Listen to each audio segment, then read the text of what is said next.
Hey girl, welcome to another episode of Girlhood. Today I flew all the way from LA to ATL to meet with Franchesca. She has an incredible story that I know you guys are gonna love. So grab your snack, grab your tea, and come join us on the couch as we have a little girl chat. Don't forget to like and share with your homegirl. Okay, so I have to tell you the story about how I found out about you. Because you don't even know this. You don't even realize that you're the reason I'm in Atlanta right now. Oh, yes. Yeah, wow. So, you know, our mutual friend, one of my best friends, Milan, she told me about you. She was like, there's this gorgeous girl in Atlanta, and she has this crazy, like, incredible story. You have to hear it. And so I actually went onto your Instagram, and I saw a post where you shared a lot of your story, and I was like, this story is going to encourage so many young women that are exactly where she was. And it encouraged me just reading your story. And I was like, I booked a flight. And I was like, before we even reached out to you to see if you would be down, I just booked a flight in hope that you would be willing to share your story. So I love the faith. yes, I am so grateful for you. Just so grateful that you're just so transparent and that you're willing to share. And so thank you for coming on. I'm excited, and I'm really honored to be here. I want to know everything. Tell me from the beginning, what was your childhood like? Okay, so in my childhood, I was raised in a Christian household, mom and dad, and then up until about, I think I was 10, he actually ran his own church. So we were in church pretty heavy, high school, then college. Didn't really go to church that much. Once you got to college? Yeah, once I got to college, I didn't. In high school, still, it was very much so, you know, we gotta go to church. Okay. Really, honestly. So it was more of a family thing. It wasn't like your thing. Like Yeah. Okay. Very much so. So it was more like church culture than like actual relationship with God. Yeah, definitely. I would definitely say that. So what was college like? Not church culture. Much different. So I ended up going far enough to feel like I can do whatever I want to do, you know. And when I went to college, I remember having a conversation with my mom in the car, and she was kind of asking, you know, what do you want to do? What do you want to go for? And I'm like social work, I guess. You know, I didn't have any real idea of what I wanted to do. I just knew I liked helping people. And so I was like, maybe I'll go for social work. And, you know, once I got there, I'm changing my major, you know, you're doing this. And then eventually I was just like, I don't really know what I want to do at this point. So I stopped going. And then that's when I moved back home. And then I eventually tried again to go to community college. And I went there for a little bit, but still wasn't my thing. So I ended up dipping out of that too, so. Really? Yeah. So what was life like for you just during that time? Just as a young woman, trying to figure it out, being in that young 20s, late teens, just kind of space. What was your reality at that time? It was messy. College and then the community college, that whole area for me was messy. It was very fuzzy, but you know, as far as who I was, what I wanted, where I was going, it was definitely a journey. Okay. So it was fuzzy as far as finding myself. Yeah. That was my main objective at that time. Because you know, when you go from college, all of your friends are in college. And so you're seeing everybody else kind of in the college lifestyle, and you're kind of like, okay, where do I fit in? You know, where do I find my place?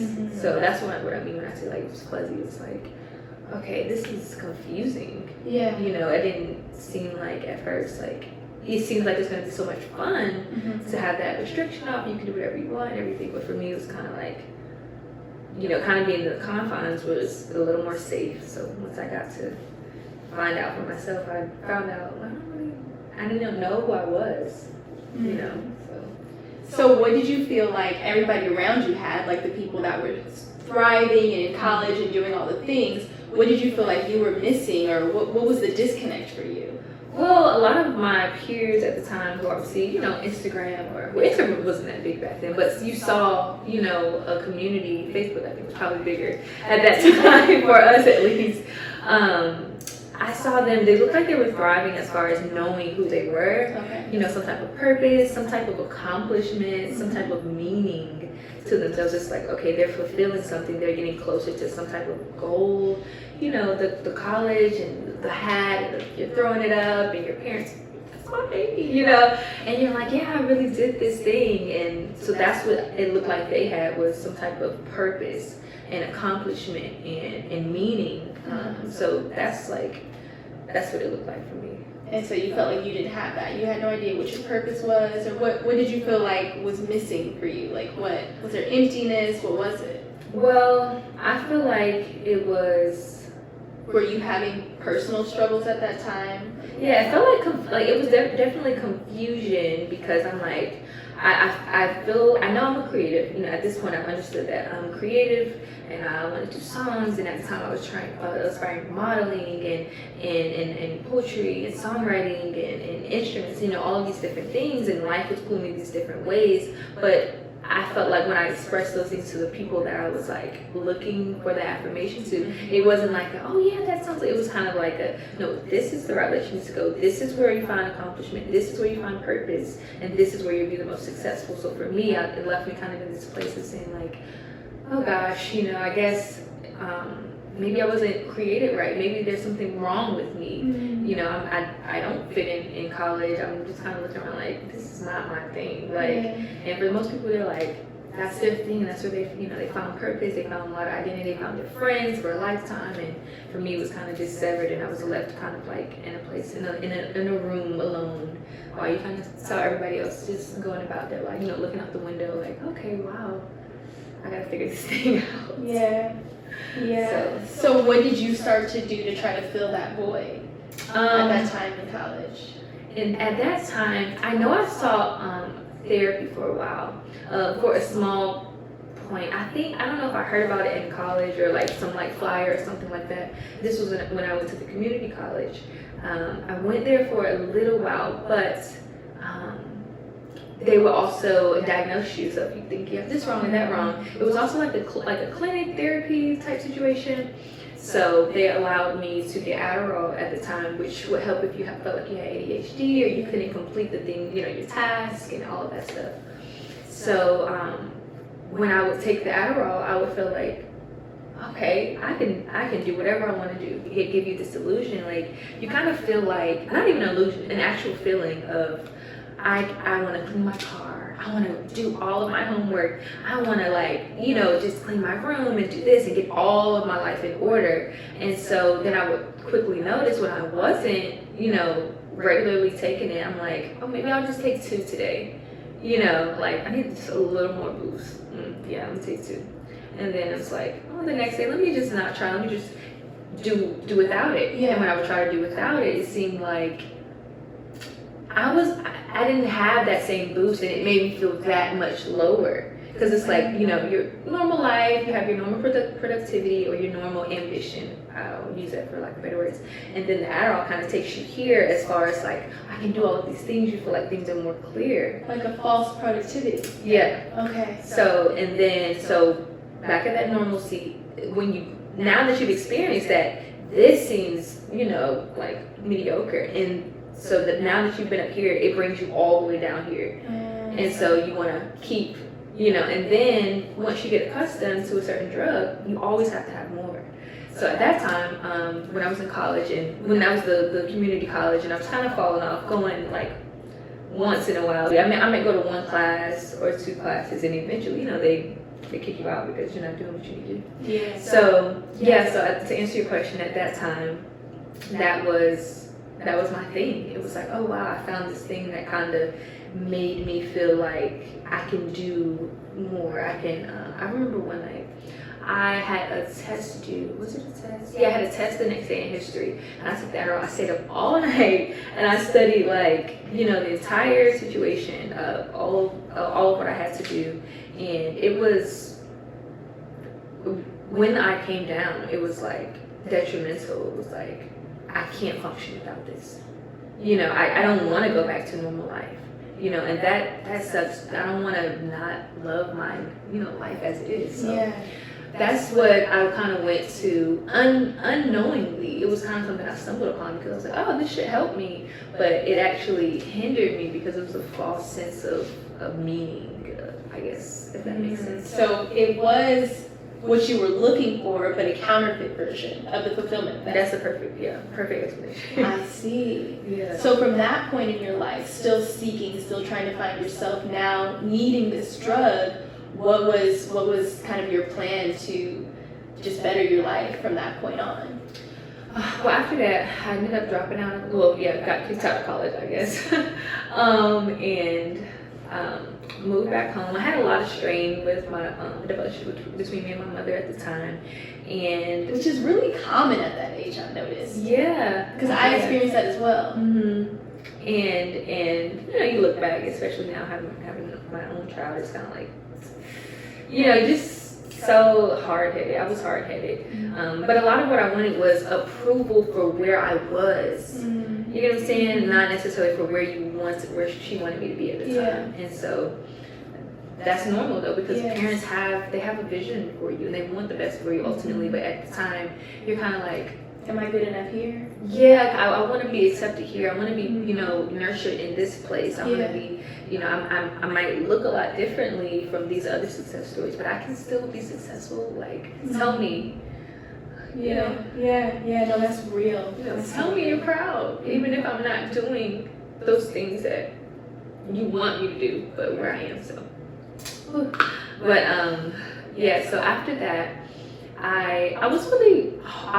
my heart was hardened towards, I was, you know, doing drugs at that point, smoking weed at that point. I know definitely having like weed introduced in that time, because I just wanted to get away from the norm, like where I was. Like I said, the normal life didn't really feel like this was every day. This was the Adderall thing every day. You know, so it became an addiction, and I had to continue to go to the therapy sessions to get the Adderall, and I didn't even want to keep going to the therapy sessions, so I ended up not continuing those sessions because I'm like, I didn't want that. I just wanted that.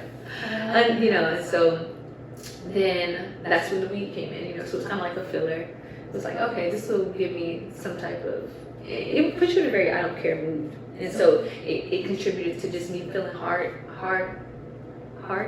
Is that how you say it? Hard heart. Yeah, like it gave me a hard heart. And so that's a tongue twister. But yeah, so then after that, I kind of just like, you know what, I don't really care anymore. I don't really care to get anyone's approval. I don't really care to have any I don't know, anyone to answer to. I was just like, you know what, I if I'm not, you know, good enough here, then I'll probably never be. So I'm just gonna do whatever I want to be. And so I really, you know, was in this place of just like rebellion. So at that point, I ended up moving to Atlanta.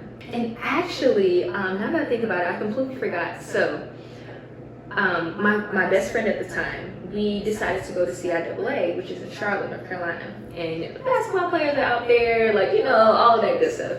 Parties, everything like that. So we ended up going to CIAA. And when we went, we were at a concert, and like the celebrity, whoever was on the stage, they call us, you know, on the stage. And so, you know, we're in the crowd, no lie, we're in the crowd, we're like, so we like, you know, excuse me. Not you. They call me. So we're like, oh my goodness, they're calling. So we go up there, and I won't mention like the group or whoever it was at the time, and they had their entourage or whatever. So we ended up leaving, partying with them, and they're talking to us. We live in North Carolina at this point. This was before I made up my mind to move to Atlanta. Okay. And so they're talking to us like, what y'all do? You know, well, at the time I was a waitress at Red Lobster, and she was too. And you know, what do y'all do? Where y'all from? You know, all that stuff, whatever. So we're talking to them, the entourage at this point, and we're telling them, and they're like, oh, y'all need to come to Atlanta. Like that's where y'all can make the money. You know, make the money. And we're like, okay, like you got job opportunities? Are the Red Lobsters serving more cheddar biscuits there? Like what is going on? Where's the money, sir? You know, and we're waiting tables, and so they're like, no, like stripping, like that's where the money. And at that point, they were called like dancing, because it's like that. You're like, oh, it's ballet situation. You know, dancing doesn't sound like dancing. In North Carolina, that's not what you refer to. Dancing, you sing ballet, all this. So we're like, okay, dancing, and then he's like, no, you know, the strip club. And I'm like, the strip club? I mean, no stripper, like, you know what I'm saying? So he planted seed. He planted the seed. That idea. That idea, and you know, he's there into music, and at the time, like I said, I was creative. So I'm like, oh man, you know, I can go to Atlanta and I could make some music down there, and you know, that's where I could find some type of purpose or something. Because you were already singing at that point. I liked it, yeah. Okay. I liked it. I knew that I would sing in high school. I did like little, you know, musicals and all these things, and I knew that I had a passion for music and songwriting. Okay. I would write songs. So that seed was dropped, and I was like, you know, and at the time we're like, we're not with that. Like, that's just not. So I think a few weeks had passed, and you know, it's just in my head. You know, I'm like, I remember what he said, and I don't think I brought it to my phone. You remember what that guy said? You're like, girl, I ain't doing nothing, like, you know, like that's crazy or whatever. And so one day I made it up. I said, I'm gonna go and I'm gonna do it. Wow. Yeah, I'm like, I'm gonna go do it. I'm like, nobody will know. It'll be, you know, far from home. Nobody knows me. Nobody from college or anything. And I can make some money. And yeah, like I could make it there. I could do it. I can make it. I'm gonna make everybody proud, and it's gonna be a whole success story. And I was terrified, you know, at the thought of it. She's like, "Oh, you not some plan," you know. And so that was when like the seed was planted to move to Atlanta. So it wasn't just like Atlanta, you know, sounds like a great destination. It was like I know what's there. I can make money. I can make money. Yeah, I feel you. So I don't think this was the question. No, that definitely answers the question. So once you got to Atlanta, what happened from there? What was it like? What was the scene like? Atlanta was lit. I ain't gonna lie. Coming from North Carolina, I'm sure it was a whole new world. Coming from North Carolina, it was slow. It's a great place to raise a family with. Honey, I wasn't trying to raise a family. I was young. I'm like, what is out here? And coming from a Christian household, it's sheltered. You know, everyone knows that. You know, and for a good reason. Yeah. Because the world is crazy, but at the time you're not thinking about that. You don't really care about the wisdom behind that. You're like, I want to get out there. I want to see the world. I want to like do this, want to do that. So, and for me, the party scene, I did parties and stuff in college, but it was nothing like Atlanta. And so I'm like, I'm gonna go to Atlanta. And so it was lit for a 20-year-old something who hadn't really got out like that. Okay, so once you got to Atlanta, where did you stay? How did you get settled? How did you figure it out? I was like a nomad. I was just like finding a spot where I could. And when I got out here, there was a co-worker of mine who lived out here. And so I crashed there for a little bit. And then one of my friends' aunts, I stayed there for a little bit. And yeah, like it wasn't necessarily like a rooted place right away. I was just like trying to find somewhere until I could make some money. Because I didn't have a car right when I came. Took the bus down here. Okay, so you were just like, I'm gonna just do it and figure it out. Yeah. Okay, so once you got out here, you kind of living like that. Did you take the advice of that rapper that you met earlier on? Yes. Okay. Yeah. And so when I got out here, initially I started like, I was still very, very scared, very nervous. So I went where I was familiar to a restaurant. I started working at Papa Dough. Okay. Papa Dough. And I worked there for a little bit. I got a job there, and that was going well. But you know, I'm like, the idea of why I was here was always resonating. It was like, you know, why you're here, you know, this isn't it. This isn't cutting it. Especially like not having a car, not having anything substantial. You kind of just have to, you know, you're kind of just going in circles as far as like just making a little bit of money, making a little bit. And so I knew like why I was coming initially, but the actual idea, like terrified me. Like it's like, I can't do this, you know. And so eventually, yes, I did some modeling like right when I got here too. I got in the modeling scene as well, and I met another stripper. She was the girlfriend of the photographer. And I don't know, I think we were all just hanging out, and it was kind of like another resounding thing, like, oh, okay, so where do you work, you know? And then she's like, this is where I work, this is how much I make, and everything like that. And it was just like a kind of like a pushing, and I'm like, okay. And so the photographer was like, yeah, I'll get your information, you guys can exchange information, and then you can see where things go from there. So she gave me the information, and I remember texting my best friend. She was still in North Carolina at the time. She had a child, so it was a different situation. And this is the friend that was with you at that concert. Yeah, it was like, no, I'd never do that. Yeah, okay, yeah. okay. So I'm taking her, like, oh my goodness, I'm down here. This is what's going on. It's like she's kind of just watching from the background, like, oh my goodness, like it's a show almost. Like, what is gonna happen? So I get the information, and I went to the club, and I remember being in the car. Like before I went in, I was just so nervous, and I'm like, my hands are like sweaty. I'm like, oh my goodness, I can't do this. Like, I don't even know. I think I went to like one strip club before that. I hadn't even been, like, I didn't go to the strip clubs like so that. You didn't even know what the scene was really like in real life. I didn't know what to expect. I'm thinking like, when I walk in there, what strip club is that supposed to be for? The stage club, like, so I'm thinking like, yeah, and then the money's just gonna start falling. Wouldn't that be nice? Girl, that was not what happened. Okay, it's like not at all. So I go in, and you have to audition. You have to do an audition or whatever. And so, but I guess the guy was like, the owner, just like an older guy, glasses. And I'm like, yes, I'm here for a job, and ask for your ID and all of that good stuff. And then, the audition, he basically was just like, you look fine, like, you're good to go. And I'm like, oh, okay. I'm totally thinking like, oh, I'm gonna have to like get on stage and like, do this little dance that I got. That was gonna be the moneymaker. That's the moneymaker. So he's like, no, you're good. Like, cute girl, you got the job. So I'm like, so you didn't even have to dance for him. You didn't have none of that. None of that. So I'm like, oh, this is easy. Wow. I thought it was gonna be so much harder. I'm like, what was I nervous for? And so he's like, this is when you start. Clearly bring something nice to dancing and take off.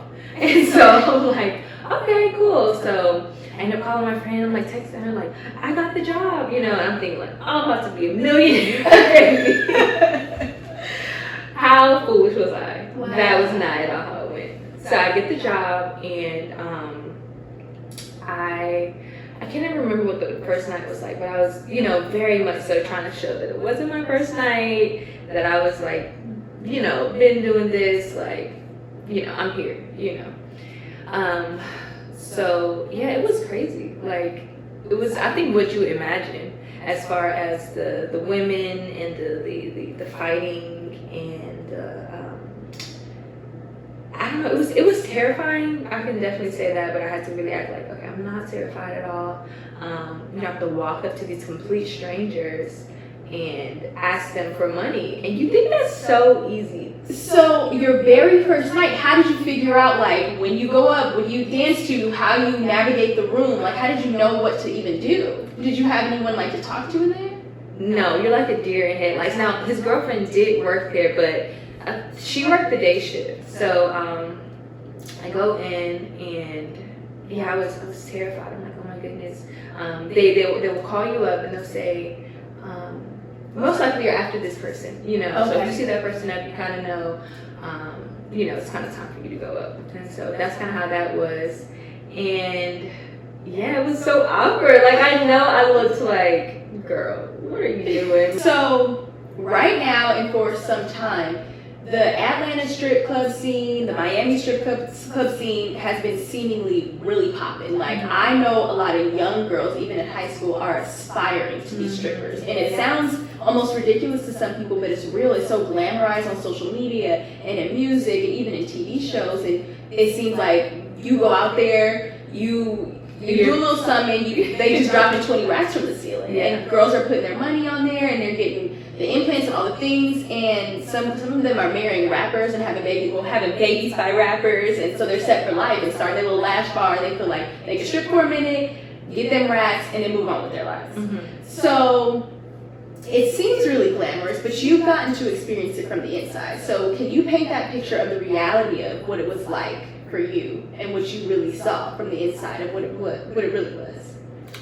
For me, especially starting out, like, I knew people who were in there for like, when I first got there, for like 5 years or like 6 years. I'm like, you've been here how long? Wow. Yeah, and they were like, yeah, girl, the time just kind of flies. You know, before you know it, this is your lifestyle. That fast money is fast in and out. They came in with an idea of, oh, I'm only gonna be here for 6 months. I'm gonna save this much money and I'm out. Yeah. But the lifestyle, it entangles you. Mm-hmm. You know, it really just snatches you up, and before you know it, it's 5-6 years, and you're like, this is my life. I don't really know anything outside of this. And on top of that, you're so equipped at that point in making a certain amount of money. The regular money just doesn't cut it anymore.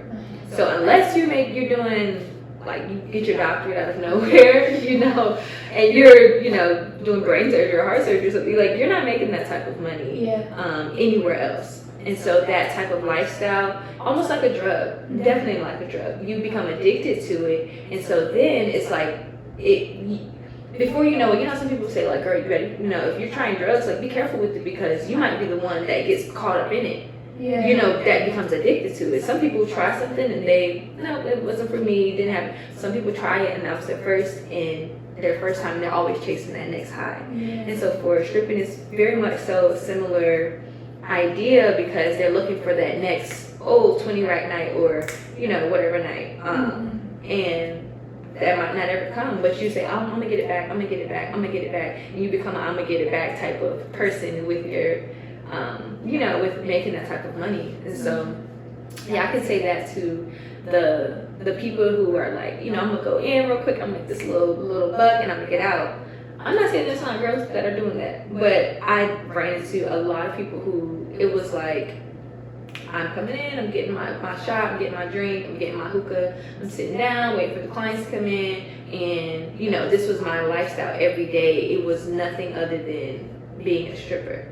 You know what I'm saying? And, you know, some of them had, you know, families, full-blown families, and the person that they were with was like, okay, this is what you're doing, that's fine, I'll share you. You know, yeah, and that was how that situation went for them. But so as far as I'm gonna get in, I'm gonna get out, I would say, you know, like, not too realistic. Not realistic, you know, because, you know, you're kind of like, okay, and once you get a certain type of money, you want to go spend that money. Yeah. You want to go spend that money. If you've never had nice things before, you're like, oh, I'm gonna go get a BMW, I'm gonna go get a very nice car, I'm gonna go do this. And once you get that note, you're addicted to that type of attention you get from that car. You're addicted to the type of attention you get from wearing luxury items and being this Instagram popping girl who's making all this money, who's taking all these, you know, photos, who's in the rappers, you know, sections as far as the, you know, making money, and you get addicted to that, and it's not healthy. Which explains why it looks so glamorous. Yeah. But in reality, can you tell me what your day-to-day was like in that lifestyle? Yes. At least for me, at least for someone who, like I said, was raised in a Christian household, I did know I wasn't raised to be okay with that type of lifestyle. Okay. You know, and so to cope, I had to drink. I had to do drugs. Because I knew this was wrong. I knew this went against every fiber of my being. I'm like, this is wrong. I feel so dirty. I feel so weird. This is like not right. But I know what I want the outcome. I'm gonna do this really quick and I'm gonna get out of here. You know what I'm saying? Yeah. So day to day, it's like you're waking up. Well, not for day shift. If you're doing night shift, you're sleeping pretty much all day. Maybe have a hangover from the night before. Now I can't speak for some people who don't drink or anything like that. But for me, just getting in it at that time, I was having to start my day drinking something, smoking weed to kind of mellow myself out, kind of say like, okay, before I went in, I had to have some Patron. Literally, I would stop at the Tower, I think it's called Tower, up the street, and I would stop there. If I didn't have any Patron, I'm like, I'm not going in. I'm not, you know, and at the time we had to sneak in any type of alcohol because you couldn't have it because they, you know, you had to buy it there. And I was underage at that point still, so I was 20 years old. And so we would pour it into water bottles. So when they looked in our bag, they would just see the water bottle. So, you know, once we get in there, we're just stopping by our locker, just getting something to drink. I'm drinking Patron straight all day. And that was my coping mechanism. And so that's what led me into that was my day to day, as far as my days were filled with alcohol and drugs. So you were still taking the Adderall that you had been prescribed since therapy? So remember I told you that they cut the Adderall off. Okay. Because I stopped going to therapy. So then I would I basically went to smoking weed. And so I continued to like smoke the weed and stay in that kind of state of just keeping myself in just like a very nonchalant, not having to do with reality type situation. I was like, the weed's gonna take me away, I don't really have to care. This is what it is. So day to day for me, like I said, might be sleeping in, might go get something to eat, have a drink, get shower, get myself together, do my makeup, do my hair, and about, I want to say like 8 or 9, and then head there about like 10. I forget what time like the night shift actually started. I think probably right around 10. And then you go in, you get your makeup, you get dressed, and then you go in. You're waiting for people to come in. Some people were still there from day shift. Like some men might still be there from day shift. So you go in and you're sitting there, and you get your hookah and you're waiting, and you wait for the night to get started. You wait for your drugs to kick in. Well, at least for me, I didn't even want to go on the floor unless I was like I had a buzz. Like I'm like, okay, I feel kind of not here essentially. So that would help me, kind of cope. So that was and get through the night. And then if when I started working day shift, it was kind of flip flops. So my mornings would start off with some weed normally, and then after that, might have something to drink, might not. I think I went in maybe around like noonish or 1. So then you go in, you're drinking all day pretty much. You got your water bottle. Well, for me, I had no water bottle. Get my hookah, sit down, and your hookah was essentially kind of like your cup of coffee in the strip club. Okay. You have a socially awkward person, and they just want their cup of coffee to kind of like seem like I'm not awkward. I'm doing just fine. I don't know if you've ever seen a person who will pour a cup of coffee, and it's just something to kind of make you feel less like, I don't know, awkward. So you never really felt like you fit in the college scene. You come to this new scene and you don't ever really fit in there, but now you have like these void fillers to kind of make you feel like you're fitting in, and it's like counterfeit. So you're still just out of place, but you're just trying to make something work in your life. Yeah, and like I said, I knew I wasn't supposed to be there. Yeah. It's like, this is not me. This is not something that I've ever felt comfortable doing, or ever thought I would be doing. Ever. And so it's like, okay, this, and it helped, when you take the drugs, you take the alcohol, you kind of feel like more like, okay, I feel I can do this. Yeah. You messed up it was very much, I would be so nervous for a very long time. Months in, getting closer and closer, I'm like, okay, this is so awkward, this is so weird, Yeah. And what were the other girls in the club like? They were aggressive, aggressive, very territorial. Okay. Because once someone has a client, that's their client. Don't go messing with their client. Okay. It was like, and especially if you were new, you didn't really know who was who. So you started drama that you didn't even know you were starting. So you're like, oh, I'm gonna go talk to this guy and see if I can, get some money from him. And you're wondering, why are all these people looking at me? Like, why they're looking at you, but you're like, then you walk into the back and you're like, what's going on? And then you start to see when you come back out, somebody's over there with him and they've stolen your client essentially. I see. Whatever, guy, whatever you call it. And so and they'll let you know, don't be trying to go over there talking to him. Like, he's been here for this long, and that's my guy. They know their whole family story. They know that guy. Like, they know their name. They know where they work. They know, all of that stuff, because they essentially, and the guy that's coming in there is very much so just as lost as the women, because they're coming in there looking for fillers as well. You meet a lot of men who are just running away from the responsibility of being a husband, of being a father. It's too much pressure for them, or feeling unfulfilled in their marriage, and their wife doesn't know that they're there. So they're there for a fantasy, a void filler essentially. Yeah, definitely a void filler. And some people, they didn't even want you to dance. They didn't want you to take your clothes off. They just wanted somebody to talk to. The man. Wow. Yeah, they're like, no, can you just sit here with me, and just talk to me. hold my hand, and you're like.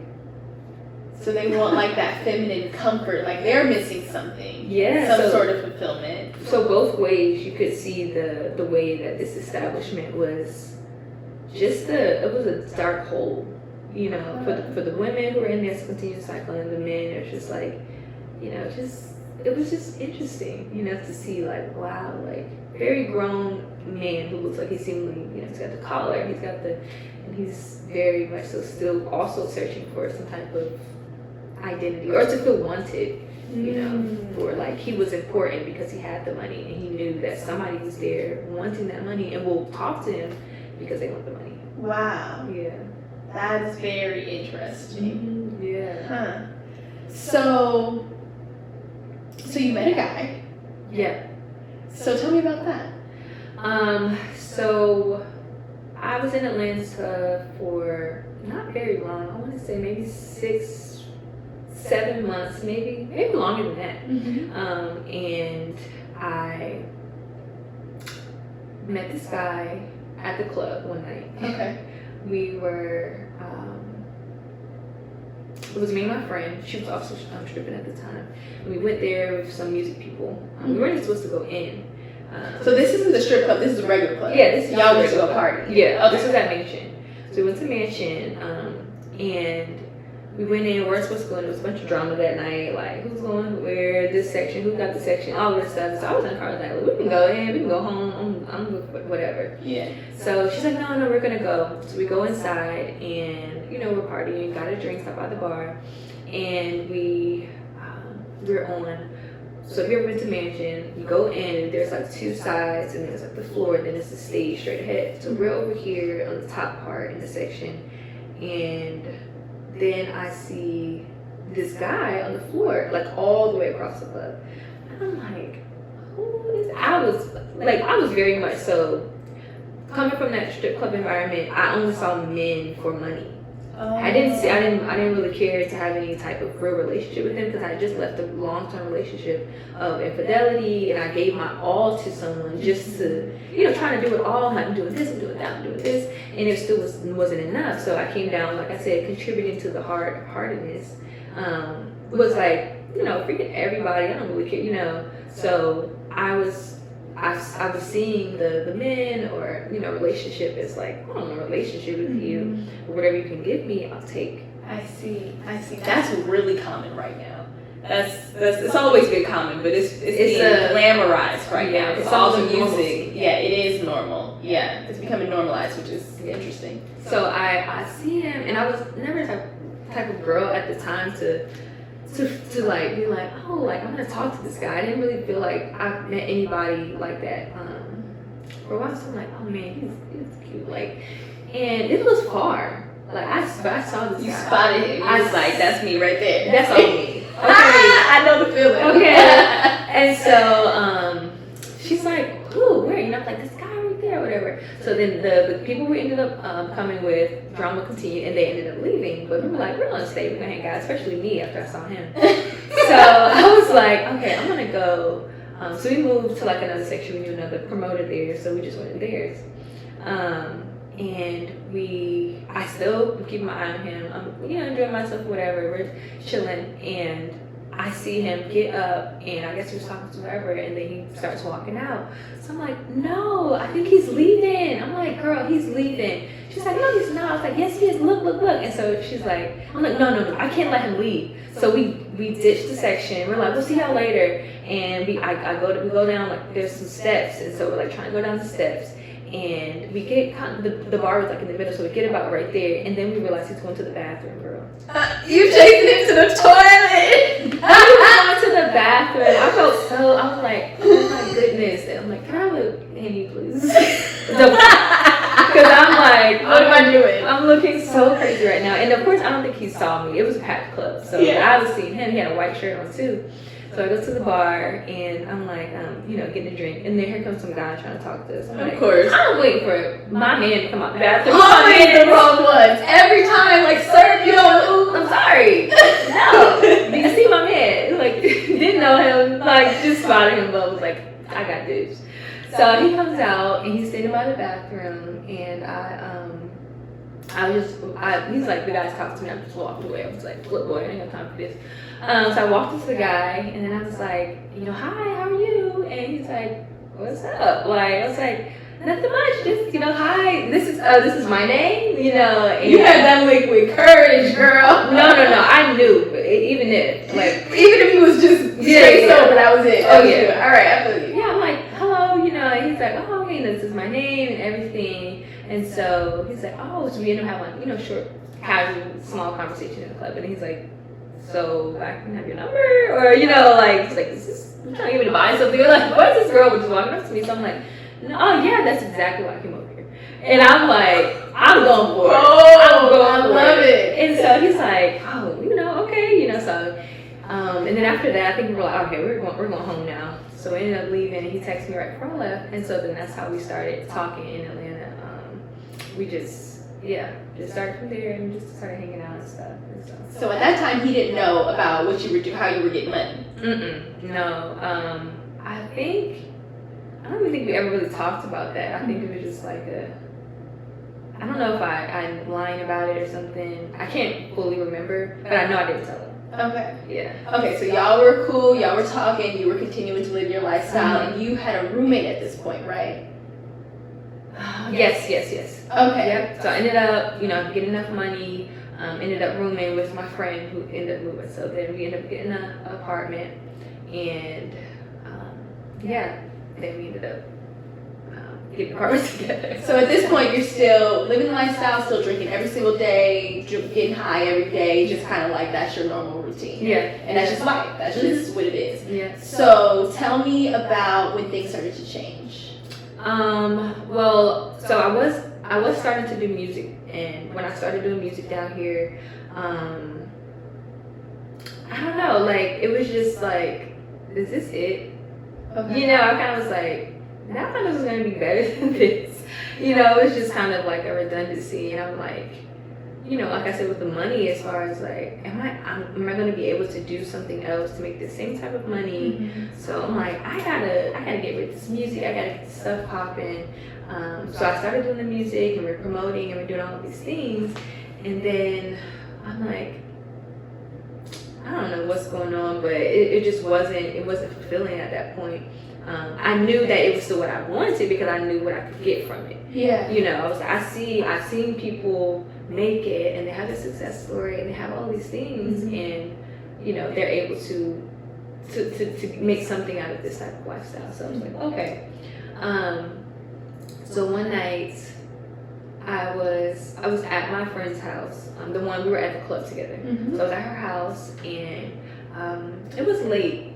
I want to say it was like 1 or 2 in the morning maybe, and I was texting the guy, and he texts me and says, hey, watch this video. So I'm like, okay, let me watch this video. I'm doing nothing else. So I end up watching it, and when I watched the video, it's this man, and this man is in front of a camera, and he's talking about a dream that he ended up having. So I'm like, okay, what is this? I'm like, it's late, and the music's eerie. I don't really know what this is about. So I ended up watching it, and the dream, the guy in the video, he's basically essentially talking about a dream that he had. He's on the stairway to Judgment Day. Okay. And I'm like, why did he send me this video? But I keep watching it. Mm-hmm. It just kept pulling me in. I'm like, okay, he's on the stairway to judgment. And the one thing that stood out to me that made me keep watching, he was saying no one was going to heaven while they were being judged. It was a line of people in front of him, a long line behind him, and it was kind of like cloudy, around him, and he's going up, and he's like, those sounds of people were just going to hell. And I'm like, what is going on in this video? Why did you see me this late trying to scare me? And so I ended up watching. And y'all weren't like having conversations about faith, because y'all met at the club. He was a club promoter, right? Yeah, he was a party promoter. And you were in the club scene, so y'all wasn't even on that page. Yeah, we weren't talking about faith at all, God, who you believed in, what you believed, or anything like that. So I'm like, why did he send this to me? Right. And he said somebody else had sent it to him. And so he just ended up sending it to me. So I was like, okay, cool. So yeah, I ended up watching the video. And after I watched the video, I don't remember exactly what I did that night, But in the morning, we were supposed to, so the club that we were at got shut down. The club you were working at? The club, yeah, the strip club. Okay. It got shut down, and I think it was liquor license, some type of legality. And so we were all looking for work. And all of the girls who worked, they were all looking for work. So it was kind of like a word of mouth thing, like, they're hiring. I think T.I. had just opened up a club in Atlanta that everyone was trying to fill it. So we're like, okay, we're gonna go. Yeah. But to strip in Atlanta, you need a permit. So you have to go to like the license place and get an actual like dance permit, is what they call it. And so that morning, my friend and I were, we had plans to go. So when I got up, went upstairs to the kitchen, to the bathroom. She was in the shower and we were getting ready. And for some reason, I'm asking her, I'm like, do you think all that we're doing, because she was at the club, strip club as well, stripping too, and partying, everything, we were tight. Mm-hmm. Through everything that we're doing, do you think we're going to go to heaven? And she's in the shower, you know, the thing is closed. I'm brushing my teeth, and she's like, what are you talking about? You know, no, like, I don't think we believe the same things, you know, as far as that.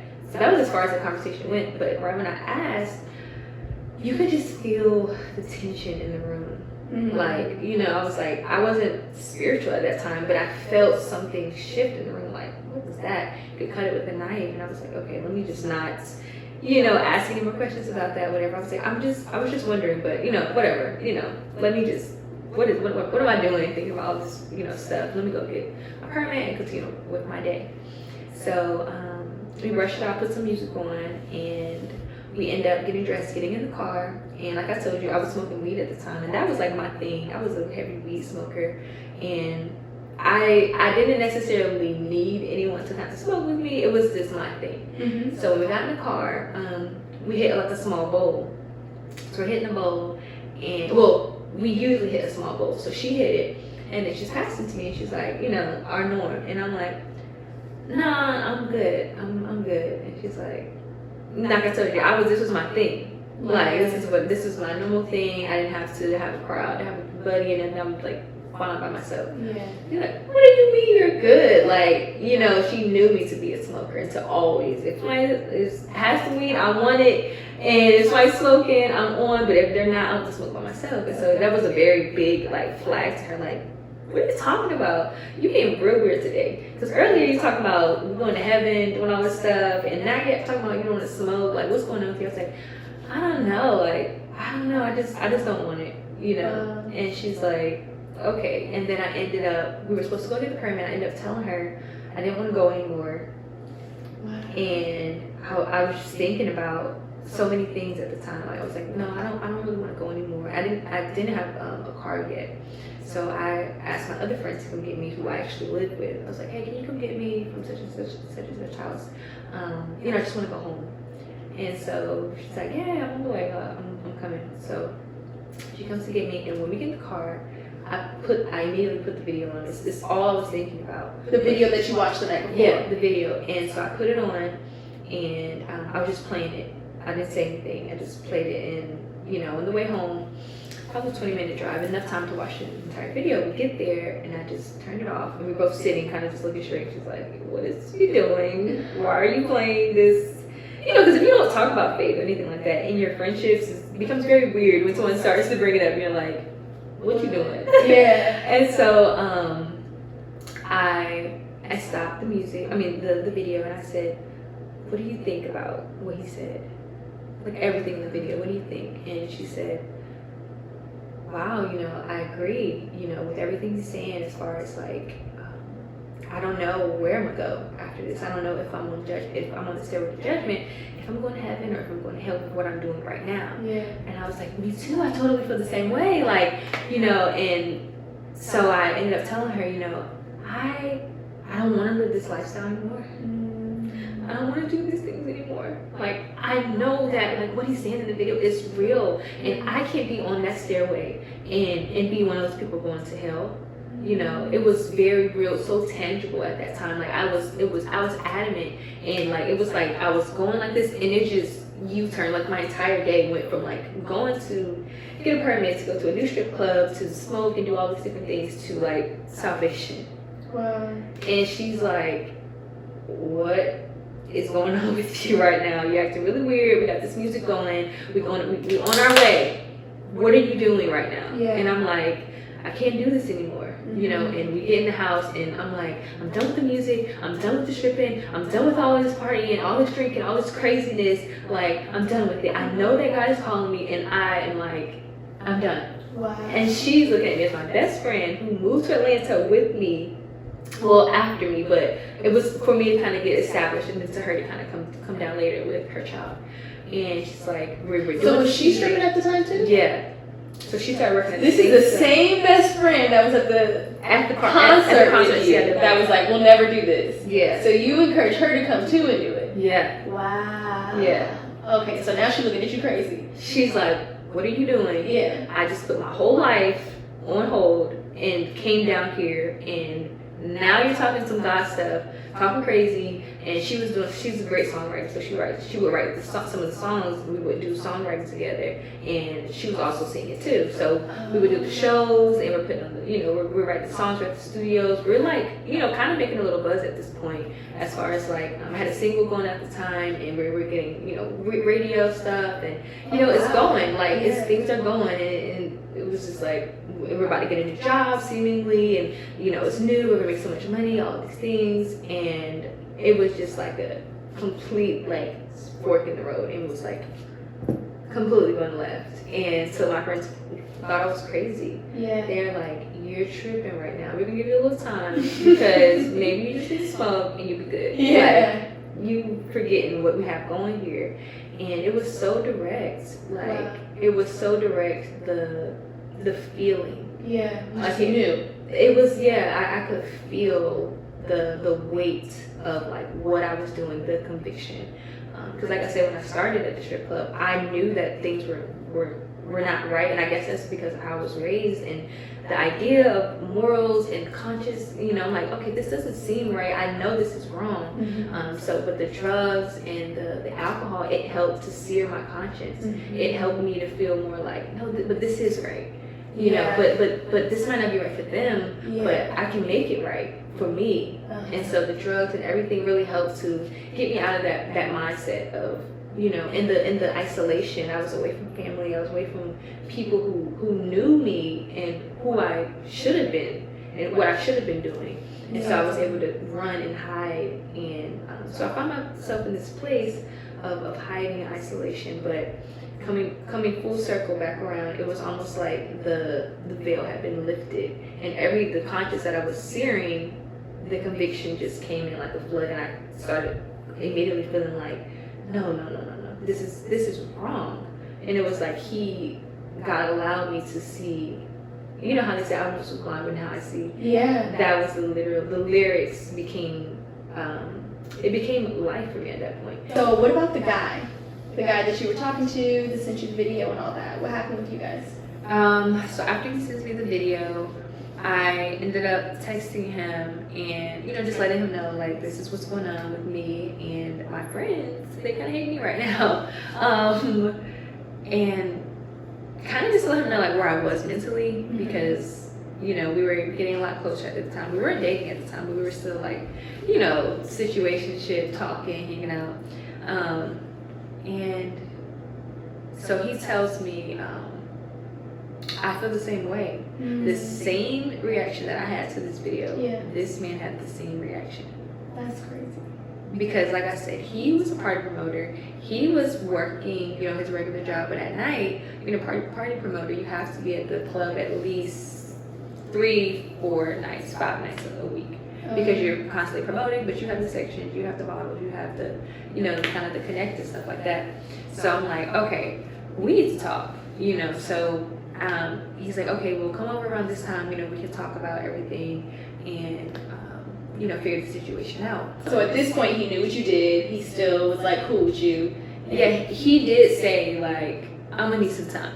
Okay. He was like, he was very like stand-up guy. Okay. He was not raised to normalize that type of thing either, Okay. So he's like, I don't, I really like you, but I'm gonna need some time just to process this. And I was like, okay, and I knew like whatever the outcome was, I at least told him the truth. Yeah. And I didn't want to just walk around just carrying this weight with me, because that's how I felt when I was with him. I was like, I just want to say it, but I can't say it because I just don't want to lose you. Like, I know you're a good guy, and I could tell, how he was. I was like, he's gonna be like, this isn't gonna work. Yeah. That's not what I'm looking for. That type of girl who's, stripping. Like, would say what it is. So he's like, I'm gonna need some time. I remember I was in the car. I just came from Ross, and I was just sitting in the car, like, and I texted him, like, this is over. So at that time he did, and then he tells me maybe, I don't know if it was that day or a little, past that day or whatever. I don't remember how long it was. It wasn't a very long time. But he told me like, you know what, I do want to keep talking to you because I do really like you, but I'm not okay with that. So you kind of got to figure out the situation. Yeah. And I think I think that's when the club shut down. Now that I think about it, I think it was right in that middle point where it was kind of like a little time had passed where I had to figure out what I was going to do. Yeah. Because I'm like, man, we just got to figure this whole situation out. So I think that's when that happens. And so I'm still kind of figuring out. I'm still kind of choosing. Because that was your money. That was how you made your money, but you like this guy. But I like the guy. Yeah. And so I'm like, oh my gosh, this is like, either he's going to have to get with it or I got to go, Right. But lo and behold, this whole situation happens. Yeah. And, he's giving me time. I think I said, like, give me some time to figure everything out. Mm-hmm. This whole thing happens, and we meet up, like I said, full circle. We come back around to it, and he's like, meet me at my house. I wanted to, like, at his apartment, and, we'll talk about the video, the whole thing, because it was just too much to talk about over the phone. Okay. So we ended up meeting, and I told him, and he was like, wow, literally felt the same way. He wasn't raised in a Christian household. He was raised Catholic for a little while, and then I think Christian a little bit later, Okay. but never, because he went like to Catholic school, Yeah. but never church, like, church. Yeah, he was doing his own thing. Yeah, not the church culture or anything like that. So he was doing his own thing, and he tells me I feel the same way. And what I did with my friends about the music and the whole lifestyle, he had to do with his friends as well, because he was probably promoting with 2 other friends. And same thing, roommate situation. They're roommates, and he has, so it was weighing on him for a while to tell them. So after we tell each other, like, okay, this is what I'm doing. He's like, this is what I'm doing. Are we doing this? This is gonna be a thing, like, because we weren't even really like dating at the time. We were just, kicking it. Yeah. So he says, like, yeah, like, I'm gonna tell them, and he's like, I want to tell them. We're texting back and forth. He's like, I want to tell them right now. He's like, okay, we'll finally do it. And I'm like, okay, you can do it. And he tells them, and it was similar. It's Like, what are you talking about? Yeah. What is going on? And so so he gets out of that situation, and we end up dating from that point, and finding a church at that time to go to. So what happened from there? How did your lives, did they change? So we ended up dating a year, and then on our 1-year anniversary, we got married. Wow. Yeah. We went to the courthouse, and we ended up getting married. Mm-hmm. And that was big. That was huge, because we met at the club in these 2 very weird parts of our lives. Yeah. And we get married 1 year later after meeting. And even for people who, like, we get saved, married, like the whole 9, And even for people who were like dating, we don't usually get married within a year, but our whole lives had changed within that year. Yeah. But we knew at the intersection where our lives kind of met and how we both felt like God was calling us, it was like a no-brainer. It was like, wow, like, and then we both were bringing each other closer to the Lord, closer to Christ, choosing to say, like, no to our past and yes to whatever God had for us. So that's what happened with the guy. He's now my husband. How long have you guys been married? We'll be married 4 years next month. Wow. And you guys have a baby. Yes. How old is your baby? So we just had Christian in December, so he just turned 5 months last week. Oh, So we're now new parents, and we have been been married almost 4 years, and that's pretty cool to be coming from where we came from. Absolutely. So you started this with sharing that you were seeking fulfillment and you felt like you needed validation and you just wanted to figure out what your purpose was and where you fit in, and there was just so much emptiness that you were looking to fill with these different void fillers, which led you on that path and that lifestyle. So now that you're completely away from that lifestyle, you have given your life to Jesus, how do you receive fulfillment in those areas that you were longing for that in? Well, like you said, so coming from that lifestyle or coming from that mentality of just feeling like, where am I? Who am I? Yeah. You know, going to the money and the affirmation from other men or the attention from people, you know, going from that to a lifestyle in Christ, the fulfillment is honestly just comes from the realization that He chose me. And who chose you? Jesus. Okay, amen. I just wasn't sure if you were like, my husband chose me. No, that Jesus chose me. Yeah. And for me, it was that abrupt, like, I wasn't at church.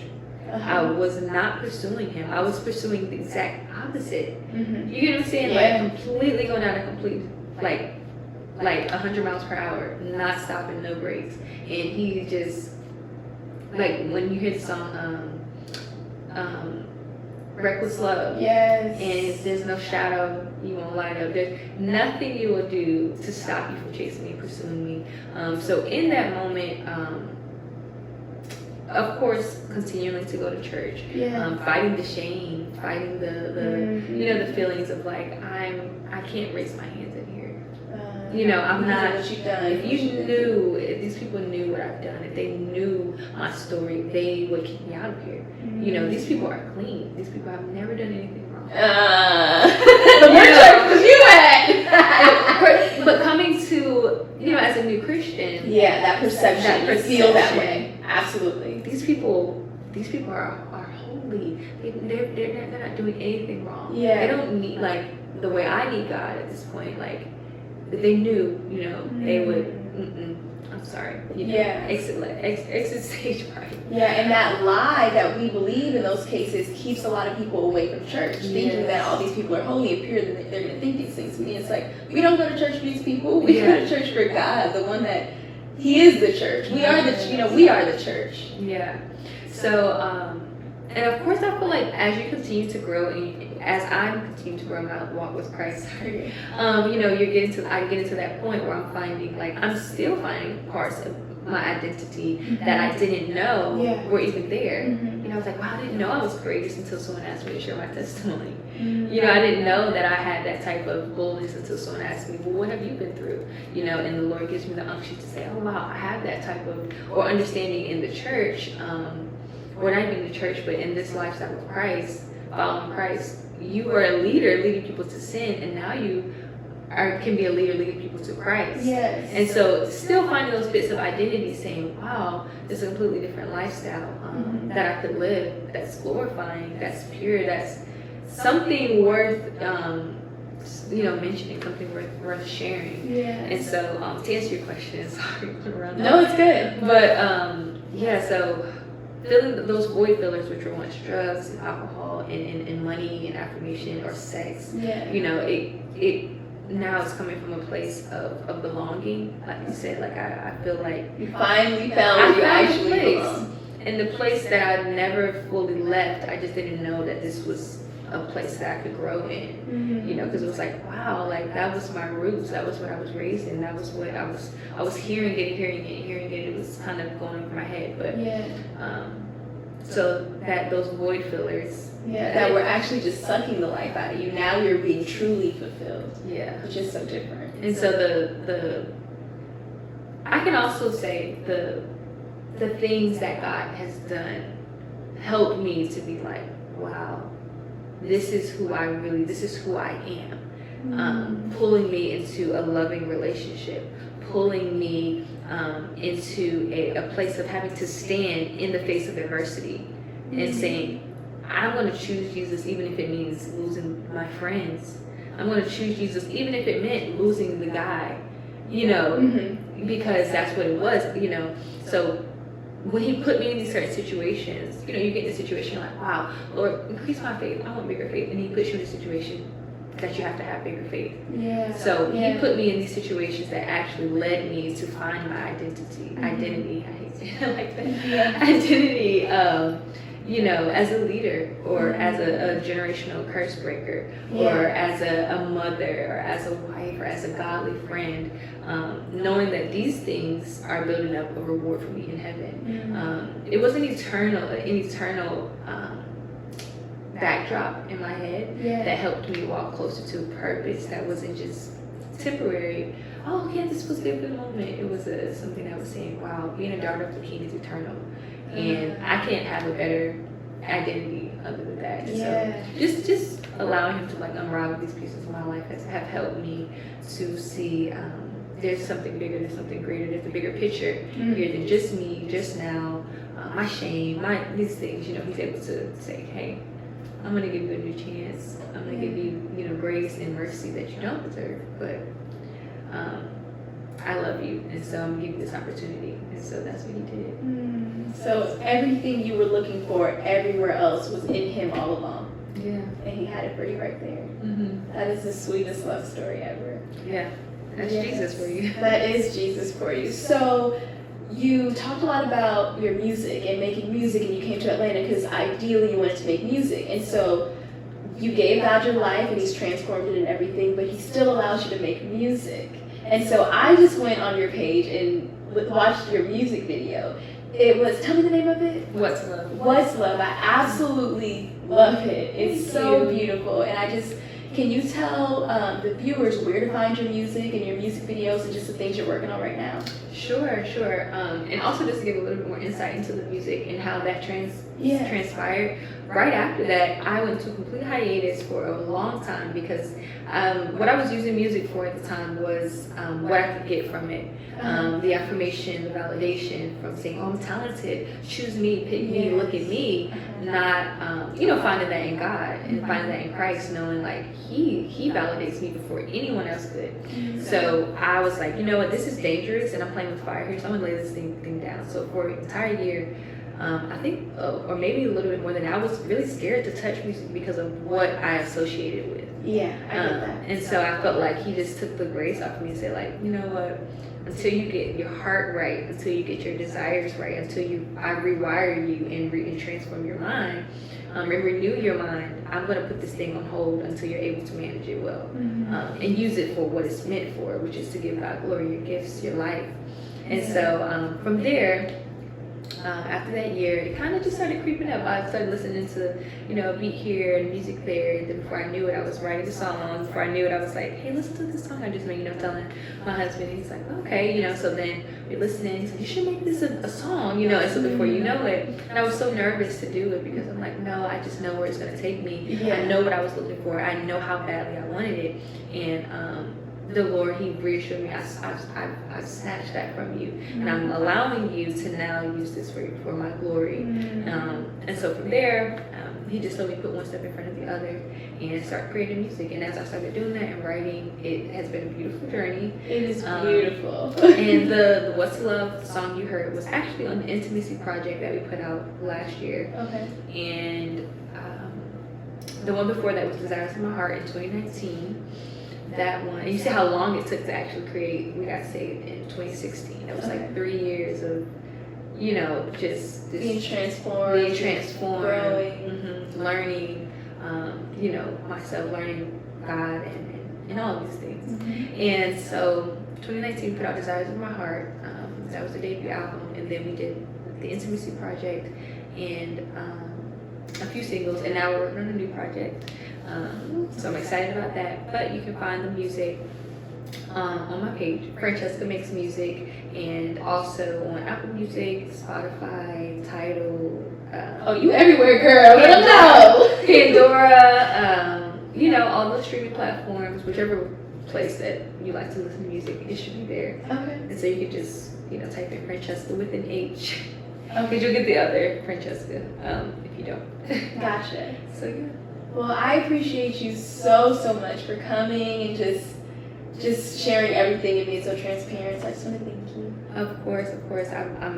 I'm so excited about Girlhood and everything that you're doing. I know that God is going to bless it. And I'm so honored to have, even been selected to do this. And so I'm so excited for the many more episodes to come and the others who are willing to be transparent and give God the glory by sharing their testimony. So I pray that God blesses Girlhood. I know that He will, and that you do amazing things. Oh, thank you so much. I appreciate you. You're so encouraging. I appreciate you. Thank you. Hey sis, thank you so much for watching Girlhood, and for all of Franchesca's information you can find linked below so that you can follow her and see what the Lord is continuing to do in her life. We'll see you next time. Next week on Girlhood.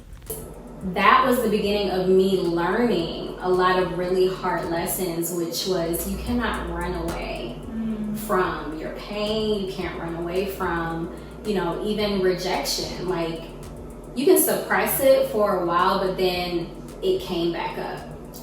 Please remember to subscribe and send this to someone that may be encouraged by it. See you next week.